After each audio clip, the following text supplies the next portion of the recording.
I did a deep dive study of how the Federal Reserve was founded and why it's one of the most corrupt entities that still operates within our country, and I'd like to detail you what I found. Now, in 2022, I believe it was, that I was at a happy hour, and if you've never been to a real estate agent happy hour, you've never been to one of the more awkward things you've ever been to, because everyone's in there with a little bit of commission breath.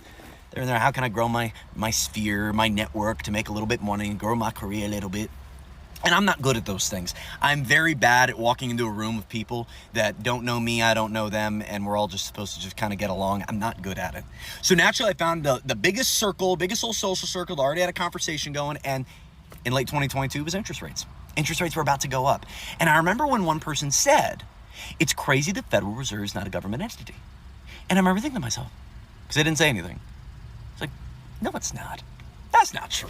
It's a government entity. It's got the word federal in it. It's got to be and it's not. It's a hybrid at best. But it was a private entity founded in 1913 on a past Senate vote of 43 to 25, and 27 senators and congressmen were actually absent for that vote.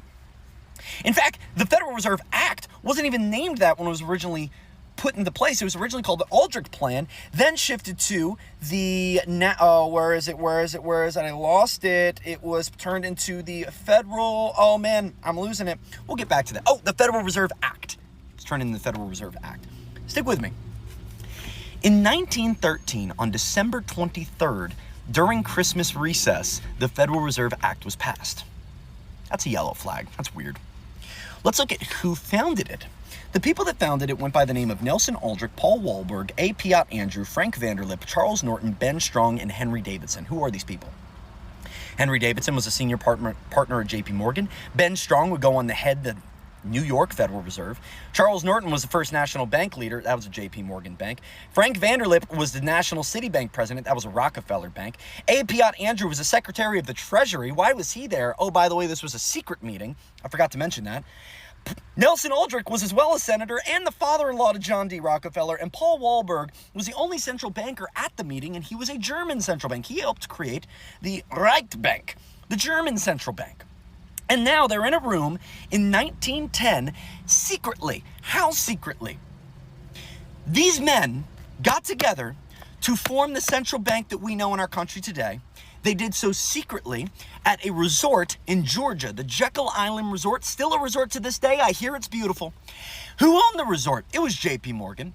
So J.P. Morgan sets up a room for all these gentlemen to meet secretly. How secretly? They lied to their wives and family, said they were going on a duck hunting trip. They got in a private cab on the back of a train under fake names, and then they got there, got on a boat, got across to the resort, stayed there for about 6 days, and concocted up what they inevitably called the Nelson Aldrich Plan, and Nelson Aldrich claimed he was the one that came up with all the ideas. Another yellow flag. He would then put it in front of the committee, the lawmakers, and they would say, no, this is very bad. And they would ultimately deny it. It got denied, and then inevitably within the next year and a half, they had something called the Pujo Committee come up. This was in 1912, and the Pujo Committee actually investigated into whether or not this Federal Reserve thing was just a big money trust. Is this just a bunch of big money trying to just get a hold of all the rest of the money? And guess what they found? They found that there are 180 corporations in America that owned about 11.7% of the entire economy. And at that time, that's equal to about $25 trillion worth of economy that they had under their control. And it was 3 bankers: J.P. Morgan, Rockefeller, Rothschild Bank. So you get what I'm saying here. They investigated into whether or not these people running the game actually had a monopoly on the country, and they said, yeah, they kind of do. And we had a meeting just a year and a half prior with 26% of the world's wealth at a secret location under the guise of nicknames that they lied to their family about to put together this act that Nelson Aldrich lied, a public service member, also the Secretary of Treasury Reserve, so 2 public service members, lied to get this in front. They have a committee meeting. They say it's a money trust. So you may think, oh, it dies right there. They rebranded it. So they removed what was the name at the time, the National Reserve Association, originally the Nelson Aldrich Plan, replaced it with the Federal Reserve Act, decided instead of just having one central bank, we'll have 12 regional banks that all kind of answer to the main one. And the board members wouldn't just be appointed from banks, the president would appoint them. That was where they met in the middle.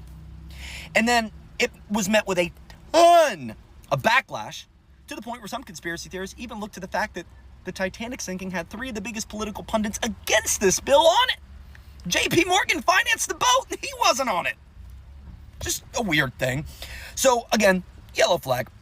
So this was the blueprint that set up, and via the Glass-Owen bill, they would inevitably pass the Federal Reserve during Christmas recess, December 23rd, at a 43-27 vote with 27 lawmakers not present, to create what we know today as a central bank. And our central bank is concocted of 7 board of governors going on 14-year terms, nominated by the president, confirmed by the Senate. And these are the same people that usually come from hedge funds. They come from running banks, and even the people at the initial meeting. Because there's some people say, oh, well, Zach, the meeting that happened at Jekyll Island didn't actually have to do with the Federal Reserve because it happened 3 years later. Let's look at the people who are on it again. Ben Strong ended up being appointed by Woodrow Wilson as the head of the New York Federal Reserve of 1914. That's number one. Number two, we have the German fellow, Paul Walberg. Guess who became the leader, the chairman of the Federal Reserve, the Jerome Powell of the time, for the first Federal Reserve appointed by Woodrow Wilson? It was that guy. So we have all of this influence from that meeting, the JP Morgan Rockefeller influence from that meeting. In fact, many people have done studies to find that 26% of the nation's wealth was in that room. And that's the same Federal Reserve with really no changes to their mandates, really no changes to their powers, no changes to the levers they have at their disposal to alter our monetary policy, to alter our money flow, because they have two. They can adjust our Fed rate, which adjusts the rates for you and I, mortgages, cars, and all those based off investor sentiment. We're not going to go into a whole thing about that. And money flow, they can take money out, they can add money in via the selling and buying of bonds. We're not going to get too complicated with it. All I'm saying is we have an entity that's in place that was designed to be private, that was designed to be something that was somewhat of a solution, a caveat, a go-between, a back and forth, a mom and dad of the economy to say, okay, not everything can be government. We need to have some private in here to come in and mix in and keep things fair. But can I read you what Woodrow Wilson said? The very man who campaigned for the Federal Reserve Act, and by the way, the same people who were in that meeting, JP Morgan, Rockefeller, Rothschild, also financed Woodrow Wilson's campaign efforts, so they got him into office. He then pushed for this, then appointed people that were at that meeting to lead it for the New York and the federal side, so basically the entirety of the leadership. And by the time Woodrow Wilson got out of office, he had this to say. This is a quote from Woodrow Wilson from 1918. By the way, nobody from that Jekyll meeting would admit that it happened until 1923, and I think only 2 inevitably actually admitted it on paper. But it took over a decade for them to admit it even happened. This was a quote from Woodrow Wilson. Some debate whether this was 1918 or 1920. Regardless, it's from Woodrow Wilson. He says, "I am a most unhappy man. I have unwittingly ruined my country. A great industrial nation is now controlled by a few wealthy men. We have come to be one of the most controlled and dominated governments in the entire world, no longer a government of free opinion and democracy, but a democracy formed and owned by the opinion and duress of a small group of financially dominant men."